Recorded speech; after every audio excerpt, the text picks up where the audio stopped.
Исход, 12 глава, с 1 по 14 стихи. Книга Исход.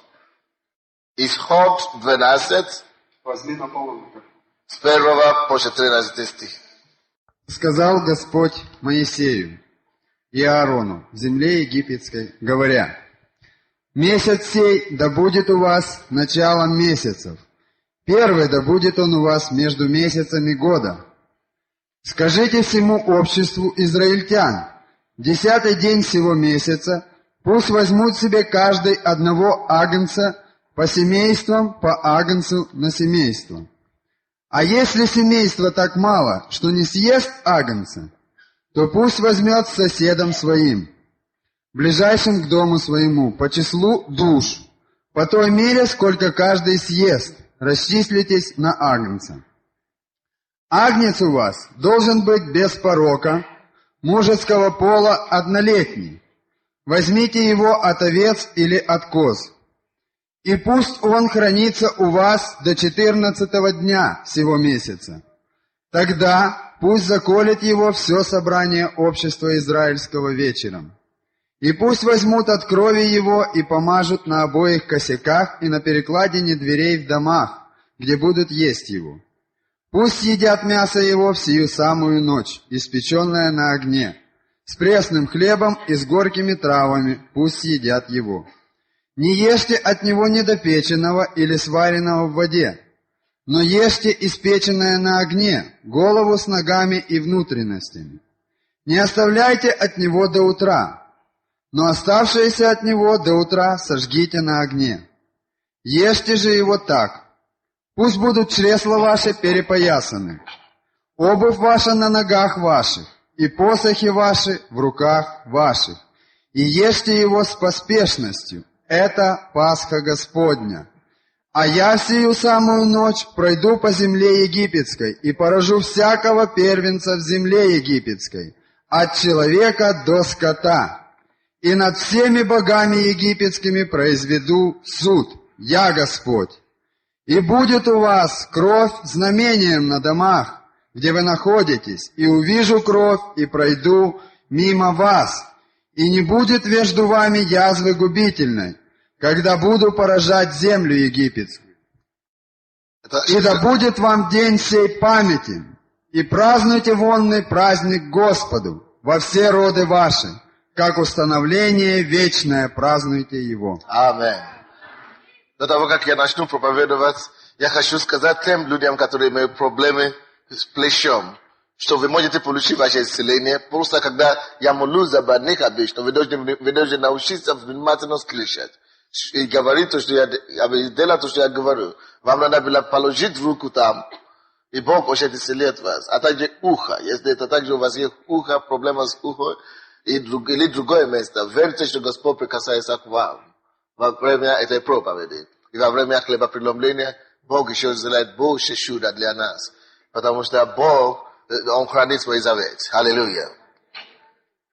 Здесь мы видели Пасху.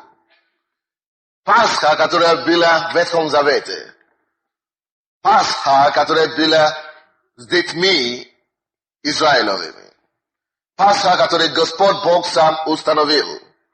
Пасха, которая является прообраз той Пасхой, которую мы сегодня отмечаем. Но видите, очень многие торжествуют в этот день, но мы как христиане полного Евангелия, мы как люди, которые читают Библию, мы как люди, которые ходят на служение, не просто как традиции.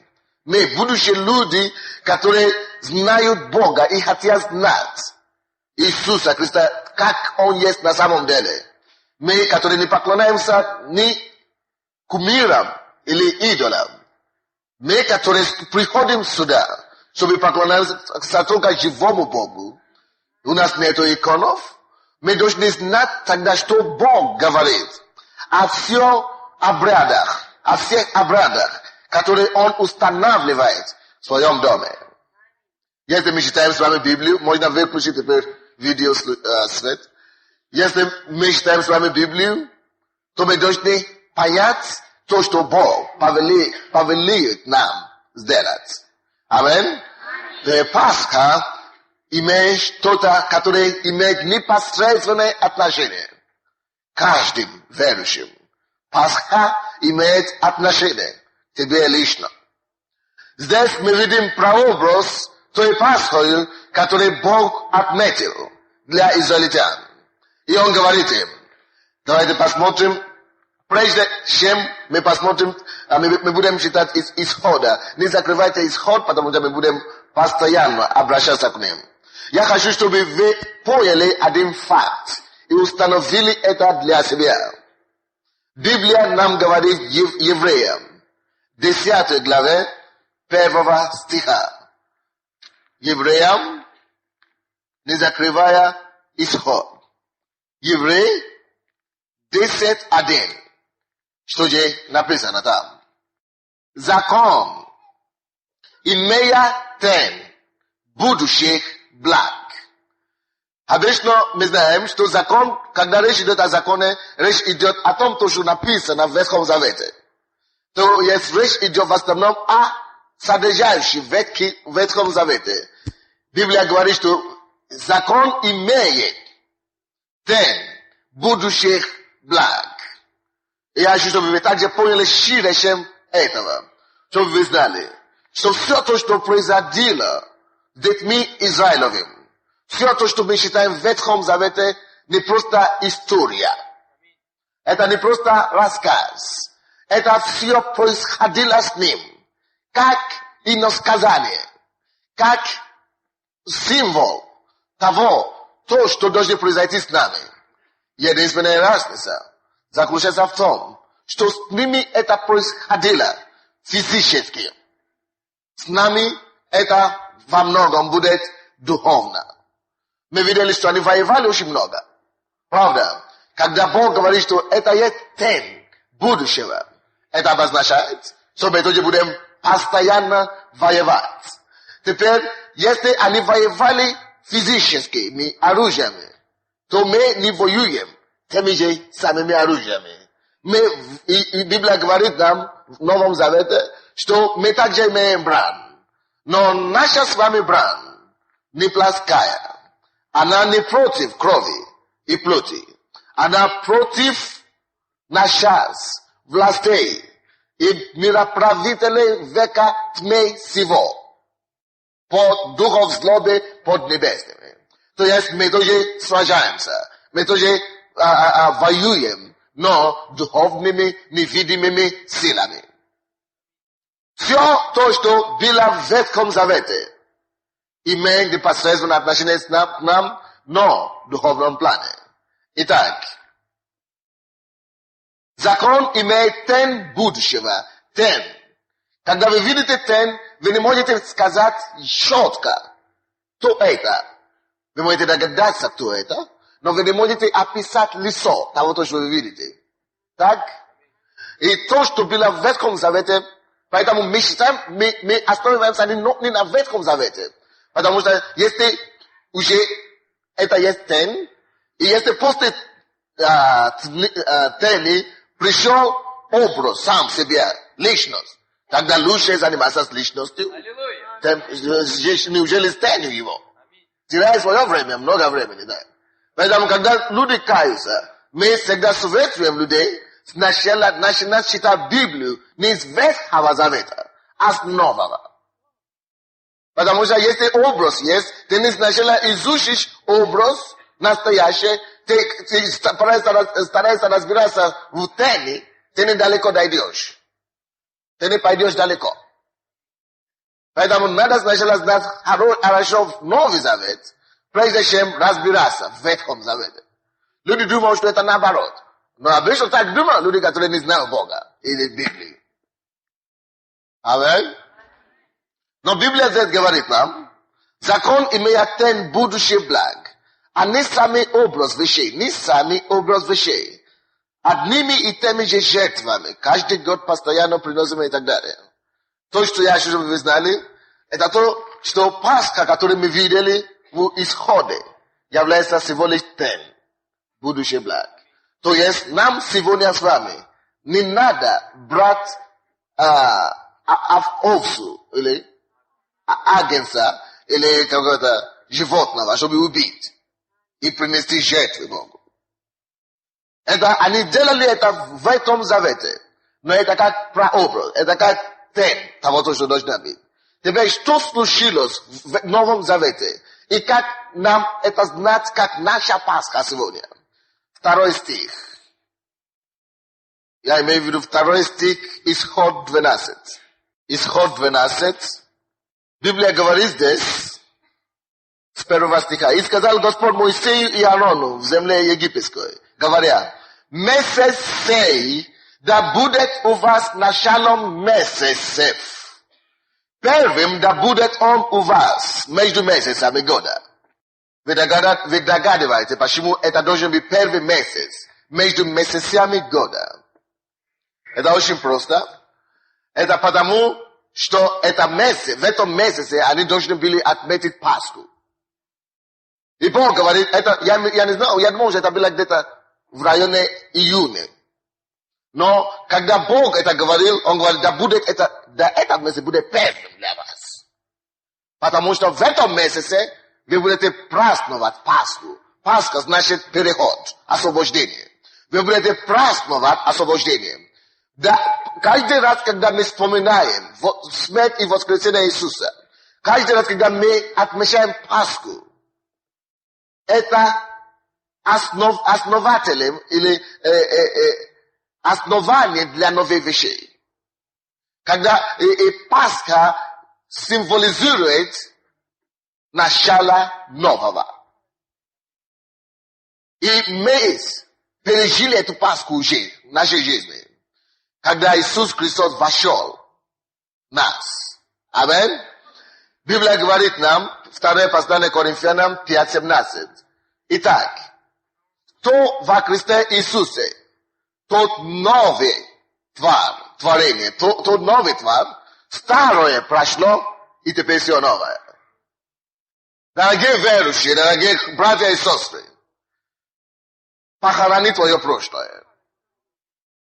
Начни все со Христом Иисуса с самого начала. Пока ты еще не умер, есть еще надежда для тебя. Пока ты все еще жив, Пасха говорит нам, что мы можем начать все с самого начала. И это есть день, это есть образ дня, когда вы можете это знать. Сегодня есть день, как раз, когда вы должны это запомнить. Вы слушаете меня? Многие из нас, мы еще переживаем о том, что случилось с нами. Завтра, вчера. И из-за этого многие не могли добиться ничего нормального в жизни. Но давайте вместе с вами придем к такому умозаключению, что Бог повелевает нам, как Он повелел Израилю, что этот месяц, это было в физическом мире, что этот месяц да будет новый для вас. Но в тебе это твоей духовной жизни. В твоей жизни, пускай этот день, наконец-то, если вы еще это не решили, пускай сегодня будет новым днем для вас. Если, может быть, ты старался за протяжении прошлого года заниматься каким-то бизнесом. Бил, ничего не получилось. Сегодня ты можешь начать с самого начала. Может быть, ты упражнялся в какое-то служение для Бога. Ты пытался, мотался туда-сюда, не получилось. Ты можешь решить для тебя, что вот сегодня будет новый месяц для меня. Обновляй свое решение. Подай себе вызов. Обновляй свое преданность, свое посвящение Богу. Говори, что сегодня будет первый день моего служения Богу. Прими это решение. Что сегодня я начинаю служить Богу, как будто никогда это не делал. Не церковь, как обычно. Не служение, как обычно. Вот сегодня будет мой новый месяц. Хорошо, теперь посмотрите на свою жизнь. На отношения с вашими родственниками и супругами. Посмотрите на отношения у вас на работе. И ваши отношения также с Богом. И себе самому примите это решение. что сегодня начинается мой новый месяц. Задумайся, смотри, духовными глазами посмотри на свою ситуацию вокруг тебя. Новые отношения с людьми, новые отношения с Богом, новый успех на работе, новые старания, новый пассив. Смотри на себя, не на меня сейчас. И скажи Богу это, ибо Он слышит тебя. И Он хочет, чтобы ты это сделал. Просто поговорите с Богом. Конкретно, четко, коротко. Ибо Он сам себе говорит, скажите всему обществу. И я говорю вам, всему обществу церкви живого Бога. Всего месяца пусть возьмут себе, пусть будет первым между месяцами года. Пускай это будет первый месяц для вас. Да будет сей день начала месяца. Скажи, что мои отношения с Иисусом я начинаю только что. Я начинаю заново. Мои отношения с братьями и сестрами я начинаю заново. Обновление, оживление, все новое. И начни поступать соответственно. Аминь. И Бог вам поможет в этом. Аминь. Теперь посмотрите 3 стих, пожалуйста.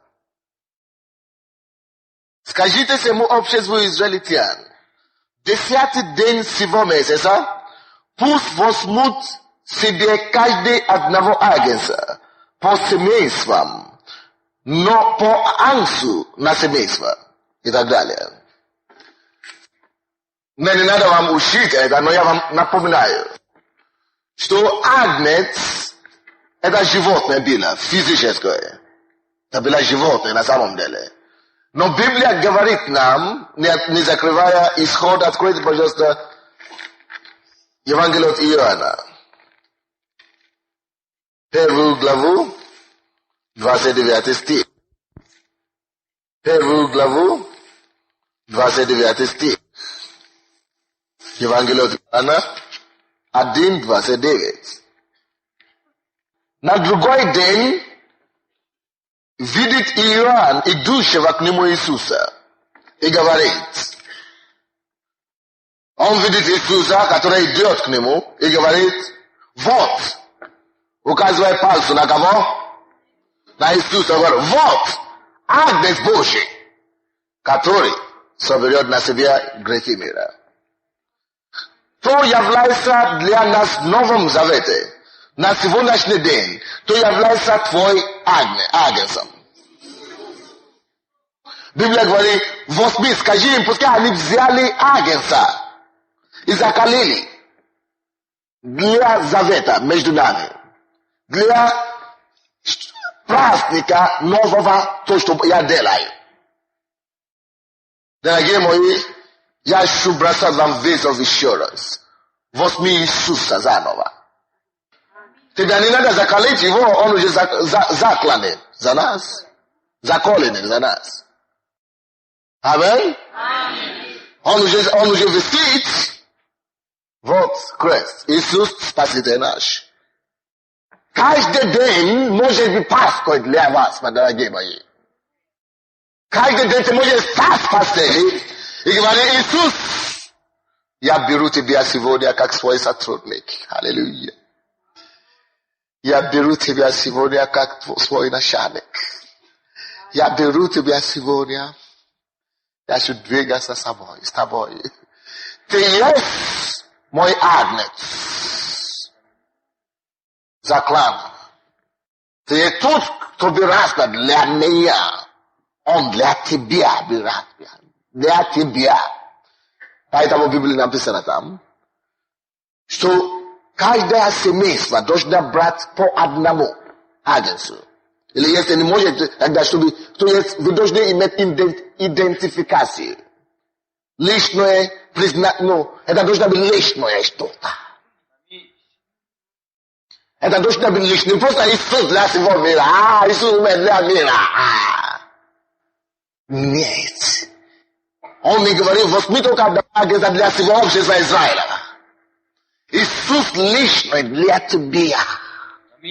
Twoje отношения с ним должны быть так близко, так живо.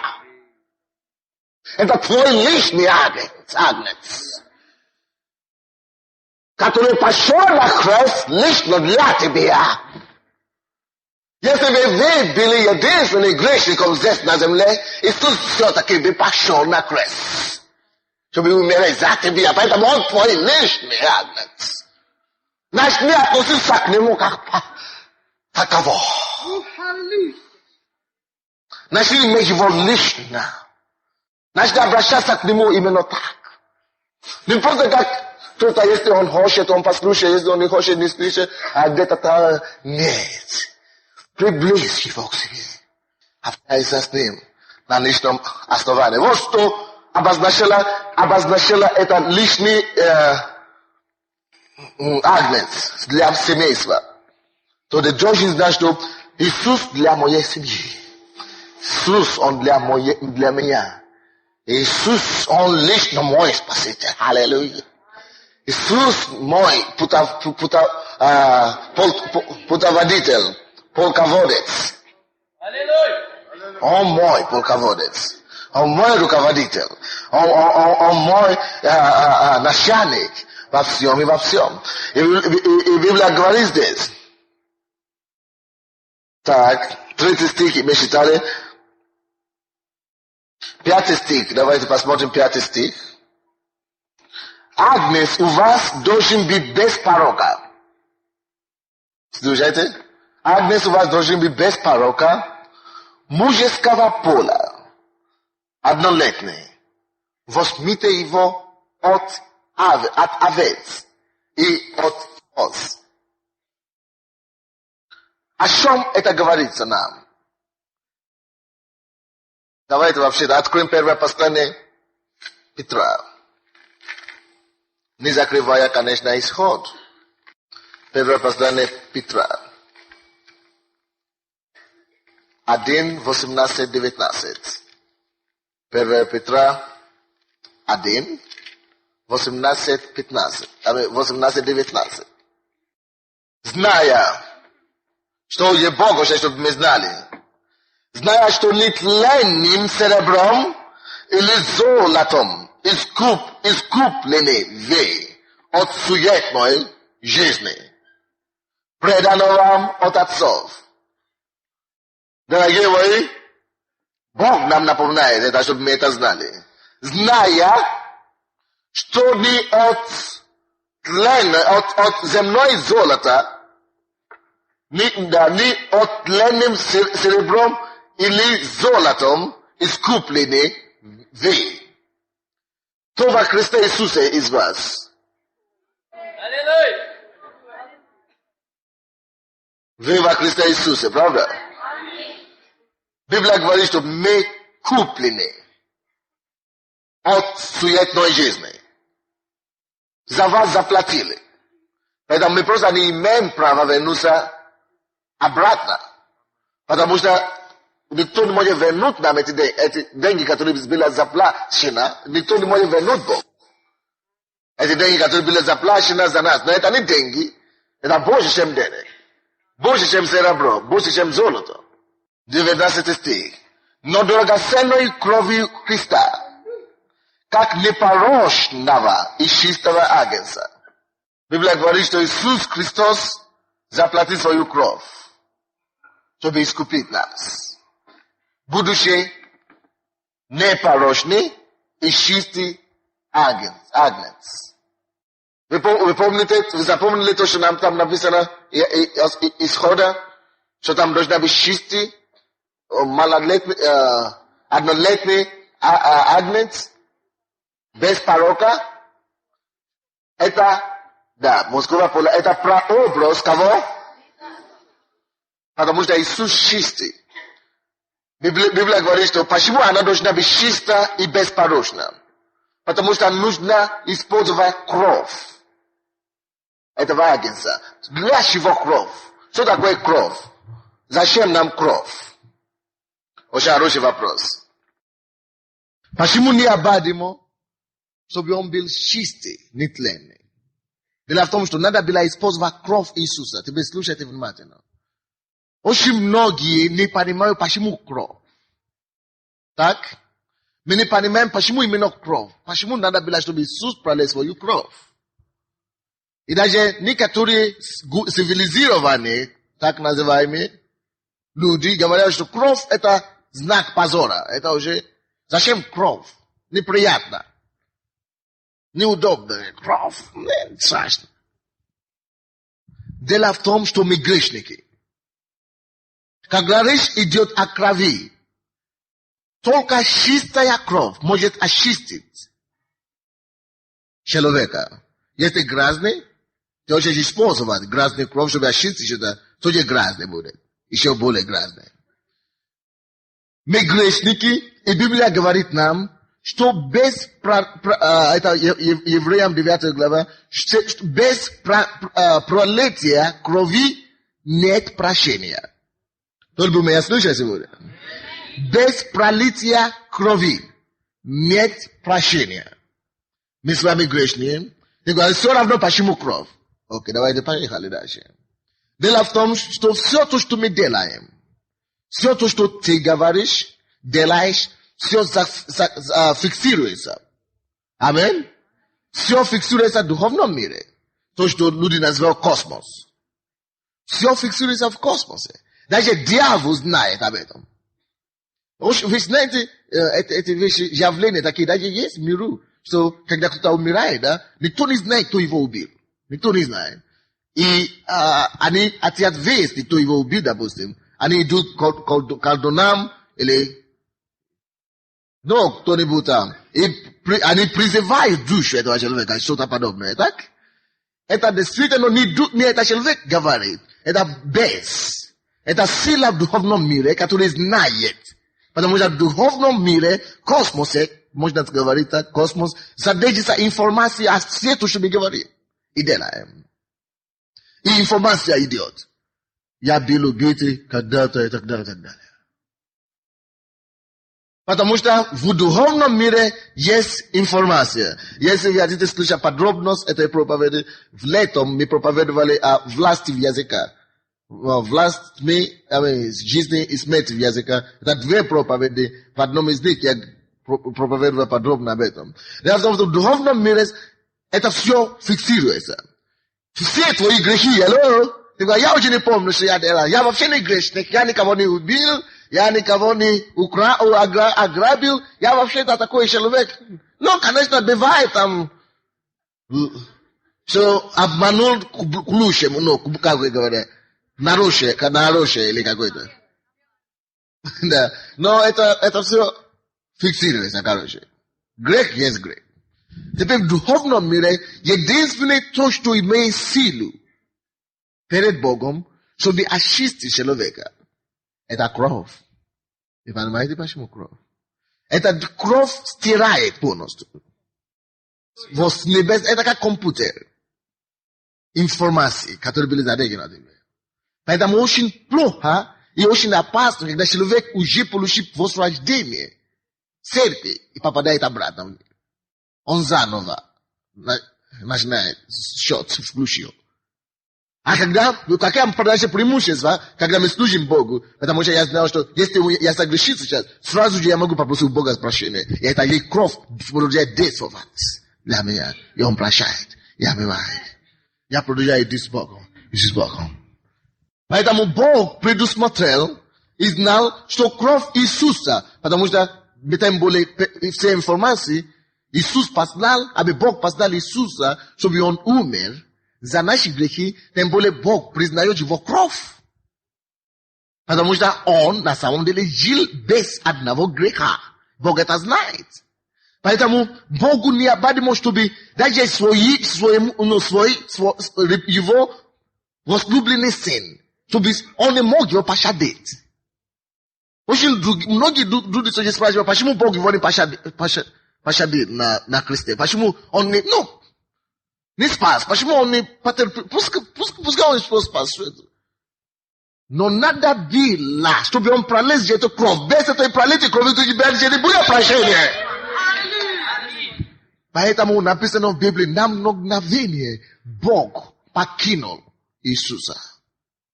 Нам мгновение Иисус говорил, Господи, мой Бог почему ты покинул меня? Потому что Бог должен видеть, что все равно эта кровь должна быть проклята, чтобы мы могли призывать через тысячи лет теперь эту кровь и получить прощение.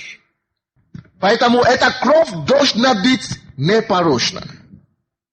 Вы слушаете? Я не мог умереть за вас, потому что моя кровь порочная. Да и тот факт, что я уже родился на этой земле, от родителей у меня уже порочная кровь. Только Иисус. Понимаете, почему Магомед не может быть источником спасения? Потому что он человек. Он не рожден от Духа Святого. Даже в Коране, да, в их священной книге, на Коране, написано, что Иисус действительно был рожден от Духа Святого. Вы понимаете, почему ни Будда не сможет быть источником спасения? Потому что их кровь тоже не имеет силу в духовном мире. Их кровь также нуждается в прощении, в очищении. Кто-нибудь меня слышит сегодня? Поэтому, когда мы отмечаем Пасху, мы применяем Иисуса у себя дома. Для своей личной жизни, для своей семьи. Отношения наши должны быть личные с ним. Дорогой мой, у нас нету ничего дороже Иисуса. Когда я говорю, что у нас нету ничего дороже Иисуса, я имею в виду, что не может быть доктрина, которая дороже Иисуса. Не может быть учение, которое дороже Иисуса.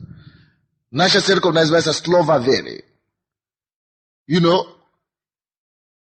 Есть такие движения в мире, которые, может быть, исцеления, или которые преувеличивают. Какие-то доктрины из Библии берут и на собрание, и в церкви больше уже проповедуют, допустим, об исцелении, чем об Иисусе.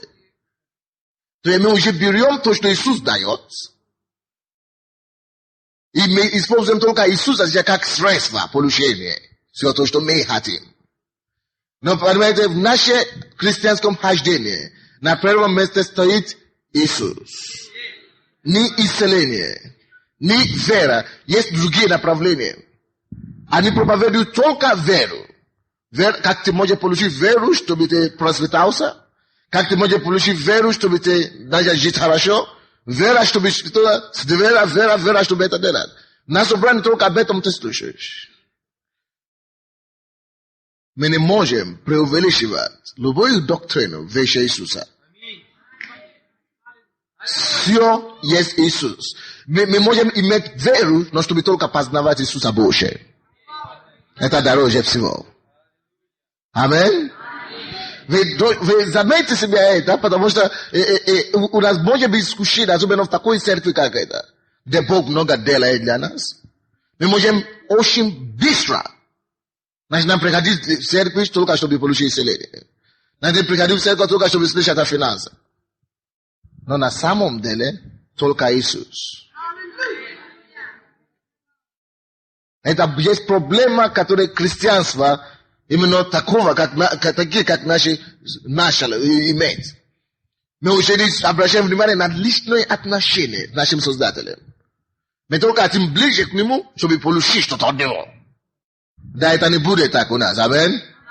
Поэтому существует Пасха. Чтобы ты мог знать, что это агнец, твой личный, агнец, который пролил свою кровь для тебя лично. Личные отношения с Ним. То есть, мы куплены не тленным серебром или золото, но драгоценной кровью. Почему она драгоценная? Потому что она непорочна и чиста.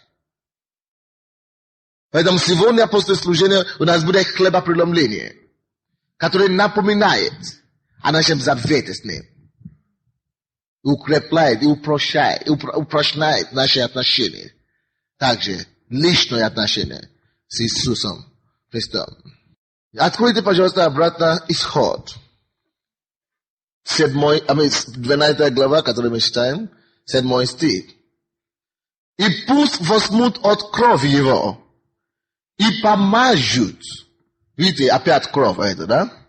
и помажут на обои косяках и на перекладине дверей дома, где будут есть его. Библия говорит нам, что Бог говорил детям Израилевым, чтобы они использовали кровь. Видите, обычно ты думаешь, что если ты заколол какого-то животного, да, то кровь падает, какая разница тебе кровь. Ты же не будешь делать из этого колбаса, ты уже христианин. И кровь падает. И самое главное мясо, да? Но Бог говорит, слушайте, что надо обращать внимание на кровь. Возьмите кровь, да? И используйте по назначению. Используйте кровь, чтобы поставить на перекладины и так далее. Делайте то, делайте другое. Что такое? Что это говорит нам, как новозаветные верующие христиане? Таким же образом, как Бог повелевает верующим детям Израилевым, который прибыл прообраз церкви того времени, чтобы они использовали кровь агнца, это говорится нам сегодня, что мы также, не просто должны говорить, о, Иисус. Все в Иисусе важно. Все то, что Иисус имеет в себе, имеет определенную силу. И Бог также нам говорит в Новом Завете, чтобы таким же образом мы могли знать, как использовать непосредственно кровь Иисуса, как брать от крови и обеспечивать себе защиту. Ты не просто говоришь, Иисус защищает меня, Иисус защищает меня, Иисус защищает меня. Библия говорит, что есть кровь агнца. Иисус, Он уже пролил эту кровь, чтобы из пролитой кровью мы могли взять отсюда и постоянно использовать для себя. Давайте посмотрим 17 стих ниже. 12 стих, 12 стих.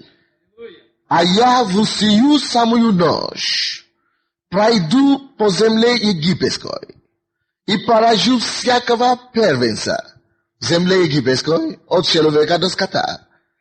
И над всеми богами египетскими произведу суд, я Господь. 13 стих. И будет у вас кровь знамением на домах, где вы находитесь, и увижу кровь, Бог говорит, и увижу кровь, и пройду мимо вас. И не будет между вами язвы гибридной, когда буду поражать землю египетскую. Это что? Защита. Аминь. Я знал это до какой-то степени раньше. Но я не думал, что это важно. Я думал, что если я уже верующий, так? Что Бог автоматически меня защищает. И однажды Бог очень сильно, после того, как меня ограбили, каждый раз, когда меня ограбили, Бог мне сказал об этом. И я просто молился так. Но после того, Бог говорит, до того, как ты выходишь из дома, молись, применяй кровь. Я молюсь о крови, я говорю, Господь, пускай кровь твоя покрывает этот дом сегодня. Используй кровь, бери кровь каждый день. Используй кровь на себе. Я говорю, Господь, я покрываю себе кровь Иисуса, потому что это есть знамение между тобой и Богом. Кровь агнца есть для тебя лично. Применяй эту кровь. Аминь. Кровь Иисуса должна нам обеспечивать не просто спасение или омывание, омытие от грехов, но и нам обеспечивать защиту. Когда тебе надо что-то делать, покрывай свой дом, своих детей, каждый день, покрывай своих детей. Где бы они не были, покрывай кровью Иисуса. Твой бизнес, покрывай кровью Иисуса каждый день. Твой контракт, покрывай кровью Иисуса. Покрывай кровью Иисуса твое имущество, твою квартиру. Конечно, есть иногда, когда Бог вам скажет, ты молишься, кровь Иисуса, зачисти меня сейчас, а Бог говорит, не иди туда. Вот, не, я иду, кровь Иисуса. Это уже глупо, правда? Бог уже к тебе говорит, что нет, не иди туда сейчас, речь не идет о крови сейчас, но не иди. Амин. Короче, мы еще знаем, мы только что обнаружили еще одну функцию этой крови Иисуса. Но поймите, что там написано, что должно быть умышление первенцев египтян. И, их живот скота и так далее. Очень многие люди не понимают, что Бог делает в Ветхом Завете. Они сейчас думают, как Бог? Вы говорите, что Он любящий Бог, что Он добрый Бог. Как это Бог может убивать детей? Неужели они виноваты? Очень хороший вопрос. Но вы поймите, что все-таки, как бы вы не сказали, Бог праведный Бог. Я вам расскажу. Дело в том, что где-то 10 десятилетий до этого события фараон убивал младенцев израильтян. Не просто первенцев. Был закон даже в Египте тогда, который говорит, ребенок, который мужского рода, израильтяне, который рождается, что убивали их сразу. Это чудом видел Моисей. Говорил, он смотрел, потому что Бог знает, что он есть Бог справедливости и суда. Аллилуйя! И то же самое происходит здесь, в этом мире сейчас. Мир во многом нас уничтожает. Почему мы не бьемся обратно, когда нас ударят по левой щеку? Почему мы даем правую еще? Или правую и левую даем? Почему, когда нас бьют, мы не ищем отмещение сами? Почему мы не боремся за себя таково? Потому что мы ждем, чтобы Бог это сделал. Когда Он это сделает, видите, когда мы это делаем, милиция нас арестует. Но когда Он это сделает, это производит освобождение. Потому что мы тут не при том, и враг вынужден поднимать свою руку и говорит, иди. Аллилуйя. Но это есть конечный суд. Библия говорит, когда я увижу кровь, я пройду мимо. Таким же образом, дорогие братья и сестры, я вам скажу. Божий суд грядет на эту землю. Финансовый суд придет. Придет время, Бог говорит, написано, что люди будут знать разницу между служащим Богу и не служащим Ему. Потому что Бог, богатство, которое накопил нечестивые, Он соберет это и передаст верующим. А написано, Притчи 13:22. Он соберет богатство нечестивых. Это время придет, когда суд Божий придет. И люди будут думать, что это такое, а верующие будут наслаждаться. Но это еще ничего. Настоящий суд Божий придет на всех нечестивых, на всех людей, которые пренебрегают Бога сегодня. На всех людей, которые не верят в Иисуса Христа сегодня. Видите, сегодня время благодати. Когда убивали каждым годом детей израильтян, как будто Бога нету на свете. Сейчас тоже иногда вы жалуетесь. Что почему мы верующие нам тяжело, а не верующие мафиозникам, ракетирам всем им получается, у них получается, они только живут. Как будто нету Бога на свете, правда? Но Бог, Он учит нас долготерпению, Он сам долготерпелив. Но не может быть долго, чтобы это не пришло. Как бы долго не длилась ночь, все равно закончится. И утро наступит. То же самое с Богом. Вот, то же самое, вот как египтяне не ожидали Божий суд. То же самое этот мир не ожидает Божий суд. Они все делают, как они хотят. Но Библия нам говорит, что грядет гнев Божий Но когда этот гнев Божий придет, есть путь, есть способ, который Бог будет использовать, чтобы нас избавить от этого гнева. Откройте, пожалуйста, первое послание Фессалоникийцам. Первое послание Фессалоникийцам 1:10. Я вам скажу, что есть способ, как Бог уже планировал, уже придумал способ, как нас избавить от грядущего гнева. Дорогие мои, слушайте сюда. Не важно, насколько Бог медлит. Рано или поздно Божий гнев придет на эту землю. И для нас есть выход. Бог обеспечит нам выход. И наш выход – это Пасха. Слушайте сюда, дорогие мои. Наш выход от гнева, который Бог приготовил миру, это Пасха. Вы должны знать, что такое Пасха для тебя лично. Ты должен держаться за Пасхой. Каждый день ты должен знать, что ты действительно еще в этом безопасном месте. Есть безопасное место для тех, которые Бог избавляет, для искупленных Господом.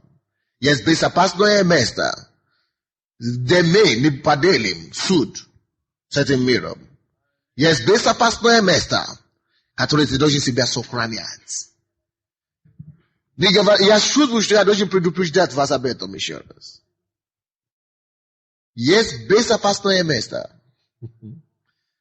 которое Бог нас поставил, чтобы мы могли быть избавлены от грядущего гнева. Есть гнев, который придет на эту землю. Он страшный. Он страшный. И продолжится. Еще в аду. Но есть место, которое Бог приготовил для своих возлюбленных. 1 глава, 10 стих.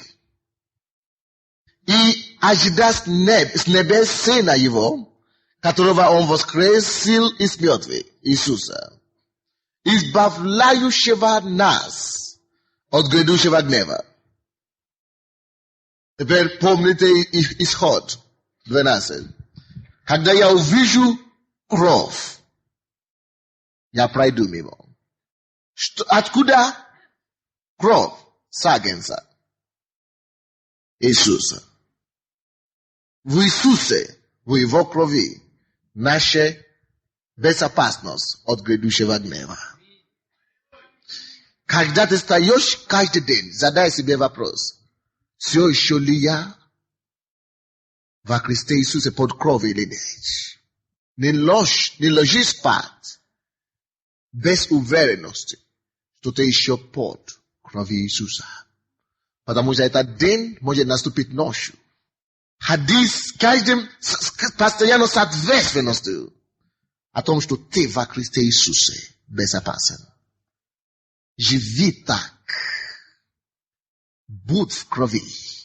Будь в Пасхе. Совершай для себя Пасху каждый день. Когда я увижу кровь, я пройду. Увидит ли на тебе Бог кровь, когда Он испустит гнев на эту землю? Пройдет ли мимо тебя гнев Божий? Я говорю, что мы можем ошибаться, мы можем грешить, но получаем ли мы тут же прощение или нет? Если ты живешь во Христе Иисусе, ты всегда будешь получить, потому что ты будешь каяться, и Он будет тебя прощать. Но если ты уже отступил, ты даже не забываешь, ты даже не вспоминаешь каяться, ты даже не вспоминаешь. Почему? Потому что грех и мир уже твой образ жизни. Ты уже вошел в другое царство. Поэтому мы не уходим в церкви. Поэтому мы не уходим из защиты. Поэтому мы не уходим с того места, где мы можем постоянно слышать слово коррекции. Слово исправления. dla naszej duszy. Żeby проявить бодосовать. Видите, кровь, агнец, который эти люди закаляли в Ветхом Завете, да, не просто для их еды, чтобы они покушали. Есть многого, то, что Бог дает нам, мы благодарим Бога за это. Аминь. То, что облегчает для нас жизнь. Есть благословение, это то, что мы кушаем. Но видите, все то, что Бог, для чего Бог организовал Пасху, не просто для нашей еды, сегодняшнего наслаждения.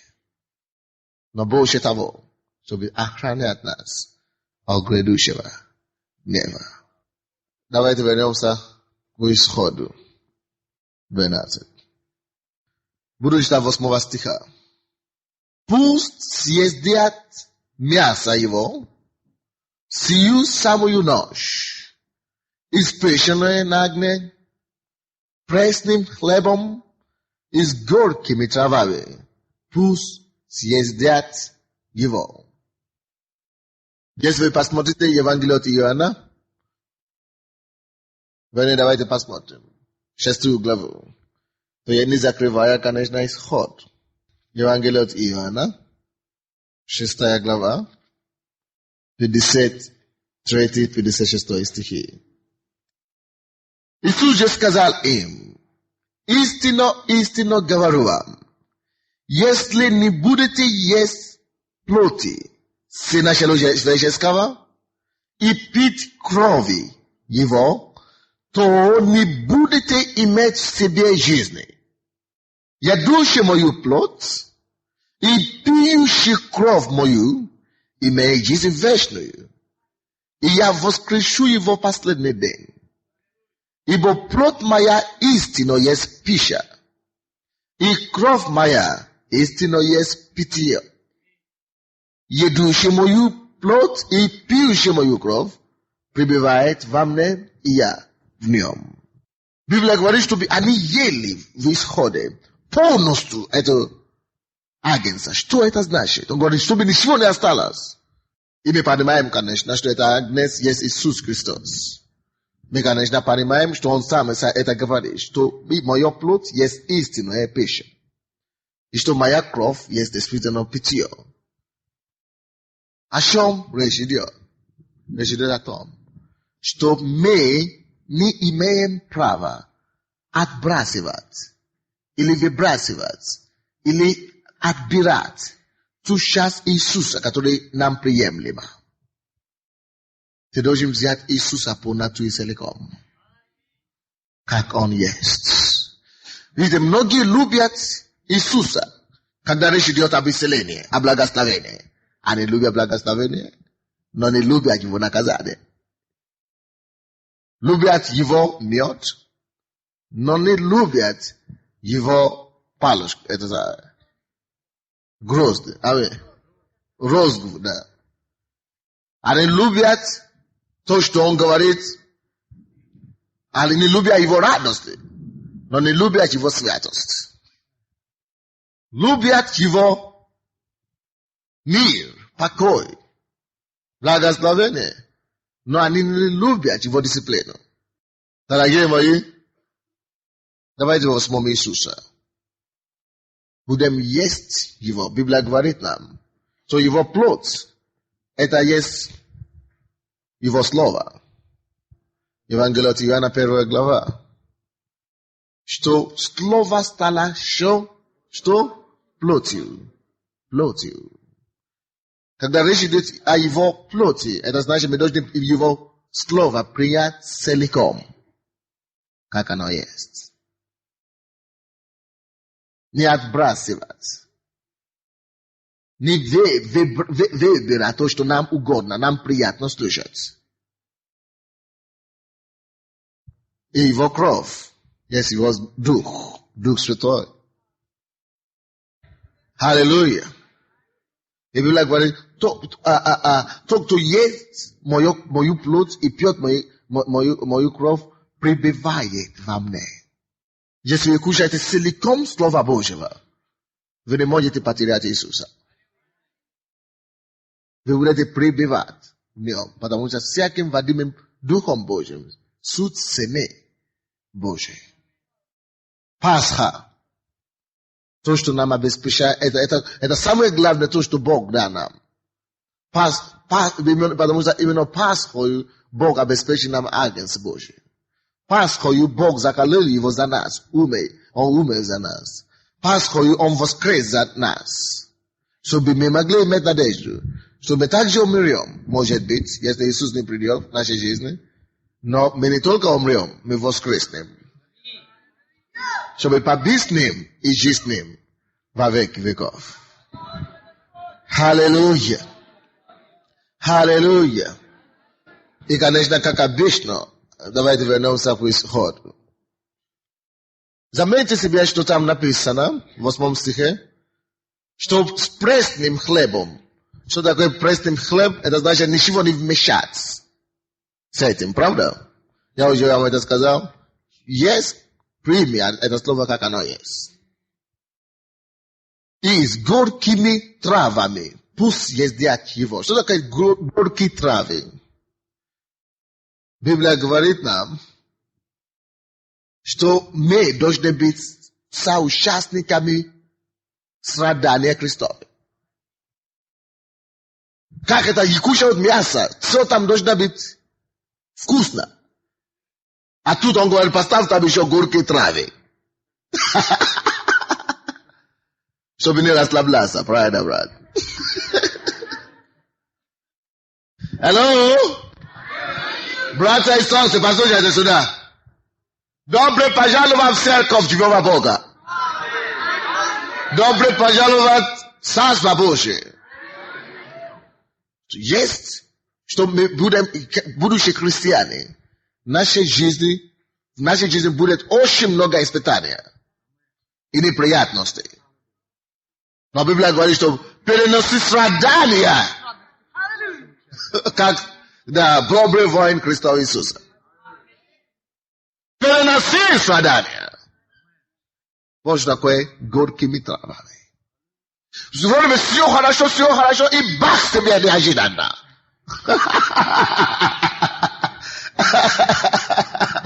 Не плачь, переноси страдания, дорогой. Это то, что нам не дает расслабляться здесь на земле. И я вам скажу, что это необходимо. Бог специально планировал это, чтобы это было так. Представляете себе? Что все только хорошо. О, все только чудесно, хорошо. Мы забудем, что это не наш дом. Мы подумаем, что мы уже приехали на небо. И мы можем расслабляться. И сидеть здесь плотно. Но это не в плане Божьем сидеть нам здесь плотно. Бог не хочет, чтобы мы здесь набрали жиры и килограммы лишние. Именно духовно я имею в виду. Поэтому поставили там травы эти горькие. Но заметьте себе, что также написано в Римлянам 8:18. Чтобы мы не огорчали из-за легких времени страдания. Кто-нибудь меня слышит? Ибо эти легкие временные страдания, они все временные. Поэтому они называются легкие временные. Библия говорит, что они несравненны. Алло? Они несравненны с той славой, которая явится в нас. Так что не обращай слишком много внимания на страдания, и испытания, и искушения. Просто перешагай через них и иди дальше. Горькими травами. Братья и сестры, вы теперь знаете, что сказать человеку, который скажет: я уже хожу в церковь 2 месяца, Бог еще меня не исцелил, в этом мне ничего не дает, я перестану. Потому что человек ничего не понимает. Он не разбирается. Кто-нибудь здесь из вас? Бог еще не ответил на мою молитву. Я уйду. No, уйди. Кто теряет? Я? Или Бог? Не, я там, я на месте. Я получал благословение все равно, остался ли ушел. Я остался у Бога.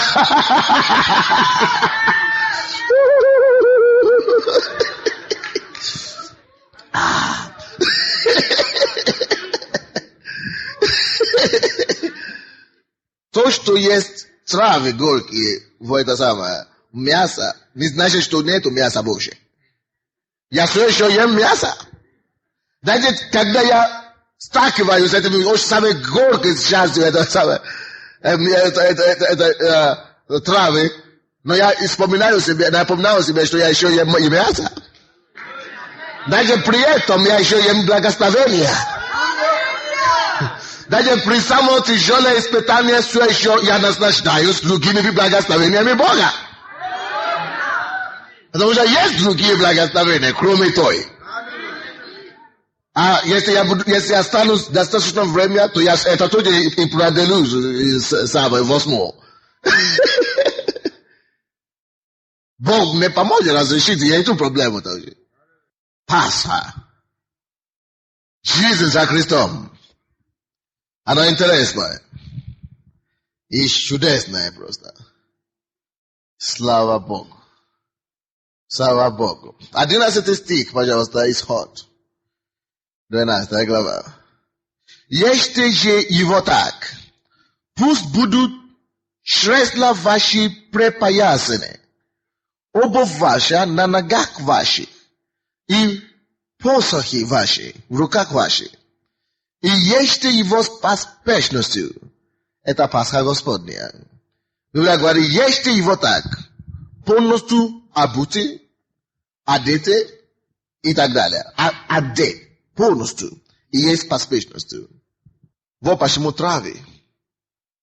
Это должно произойти ночью. Что это значит ночь? Неожиданно. Библия говорит, что Иисус Христос придет как тать ночью. Аминь. Если бы не было травы там, они бы кушали живота, бы спатателись, да? Но тут они должны сразу после еды одеваться. Одеться и поспешностью есть, быстренько и не убежать. Они едут уже одеты. И кто после этого самое убежать, уйти с дороги, когда приказ будет. Потому что после этого должно быть еще убийство этих египтян, потом Бог даст приказ и... Что это значит? Короче, это говорится о том, что мы, как христиане, слушайте, это очень важно, должны быть всегда готовы для взятия. Вознесения. Дорогие мои, церковь готовится к восхищению. Иисус скоро придет, чтобы собрать нас. Не расслабляйся. Каждый день живи, я постоянно говорю, живи где? На коленях. Неужели вы еще это не слышали? На цепочка, на палочка ног ваших. Живите так. Готовы лететь в любое время. На пальца ног живите вот так. Готовьте вознестись. Вот что это обозначает. Не накопляй себе богатство здесь на земле. Не стоит. Не расслабляйся здесь, что ты уже приехал. Ты еще не приехал. Одевайся. Ты только что на дорогу собираешься. Мы на дорогу собираемся. Как пастор, я не могу расслабляться здесь. Я не могу полагать свою надежду на церковь. Я не могу полагать, точно как я живу на Украине, как иностранец, точно таким же образом я живу здесь, на этой земле, как иностранец. Любое время я готов ехать домой. Ты тоже должен жить так. Это то, что Пасха должна напоминать нас. Что я здесь гость на земле. Я готов все время лететь. Пасха должна напоминать тебе об этом. Что все то, что я делаю здесь временно, есть дом. Есть небесный дом. Есть небесный дом. Есть небесный дом. И ждет меня мой Спаситель. Я ему дам отчет, как я провел свою жизнь здесь. Поэтому я делал все, что возможно теперь, чтобы мне не было стыдно смотреть на него в глаза. Есть многие люди здесь на земле, которые тратят все свои энергии, все свои силы. То, что у них есть, только на мирское, на суетное. Но помните, Библия говорит, что мы куплены не тленным серебром и золотом, а не тленным, а кровью Иисуса от чего? От суетной жизни. От суетной жизни. Почему мы не должны жить суетной жизнью? Потому что это то, что нас оставляет здесь на земле. Оглашает здесь на земле. Но, как мы едем Пасху, одеты, обуви и поспешно. Мы смотрим. Библия говорит нам, Колоссянам 3, что мы смотрим на горное, где Христос сидит, одесной Отца.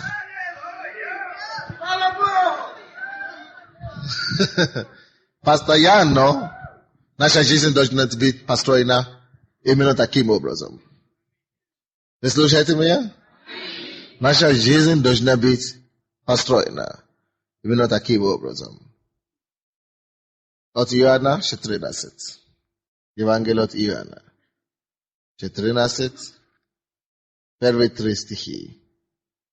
Да не смущается сердце ваше. Веруйте в Бога и в меня веруйте. В доме Отца моего обителей много.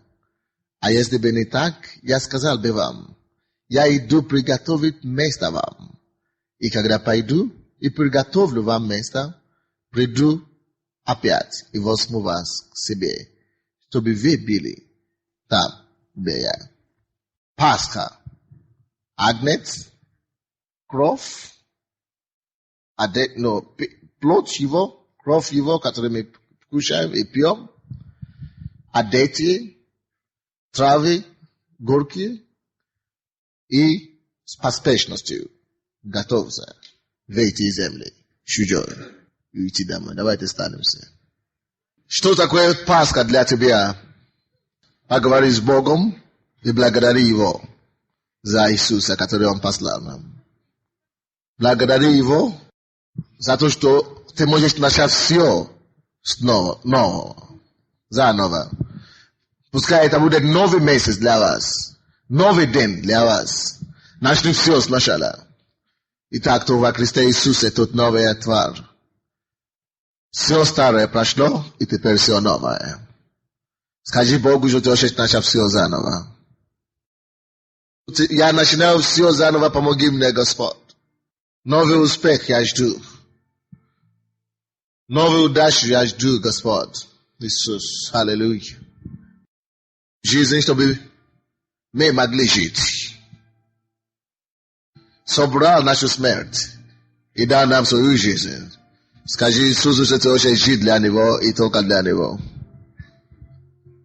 Проставляя Его на работе, проставляя Его дома, проставляя Его со всем то, что мы будем делать и делаем. Едущий мою плоть, пьющий мою кровь, прибывает во мне. Насколько ты насыщаешься Словом Божьим и Духом Его, только тогда ты можешь пребываться в Нем. Поговори с Ним, Господь, я хочу насыщаться в Тобой. Хочу пребывать в Тебе. Только пребывающий в Нем имею жизнь вечную. Я не хочу потерять ни один день. Я не хочу жить ни одного дня без Тебя. Не хочу жить ни одного дня, ни одну секунду без Тебя, Господь. Я хочу насыщаться Тобою. В Твоем присутствии. Обуты, одеты, мы живем здесь на земле. Одеты для неба, для путешествия в дом наш прекрасный, Царство Божие. Поэтому мы здесь временно. Скажи Господу, Господь, я не хочу зацикливаться здесь на земле. Я не хочу здесь укрепиться здесь на земле. Я хочу, Господь, быть готовым, легким для все время. Для Твоего посещения. Для Твоего взятия, Господь. для хлебопреломления. Выходите, пожалуйста, люди, которые обслуживают нас для хлебопреломления. Поговори с Богом. Даже если иногда ты будешь сталкиваться с травами горькими, но Господь укрепи меня, чтобы я мог смотреть на горное. Чтобы я мог смотреть на горное, Господь. Господь, во имя Иисуса Христа, мы благодарим Тебя за сегодня. Мы благодарим Тебя за Пасху. Мы благодарим Тебя за кровь Иисуса, которая была пролита. Чтобы наши грехи были омыты. Прими всю славу. Мы готовы, мы ждем Тебя, Господь. Мы ждем той встречи с Тобою. Чтобы мы могли жить с Тобой вечно. Чтобы покончилось с слезами, неудачами, трудностями мира века сего. Мы хотим жить с Тобою, укрепляться в Тебе, есть и пить от Твоей плоти и Твоей крови. Пребывать в Тебе, Господь. Я молюсь за всех наших братьев и сестер, Господь.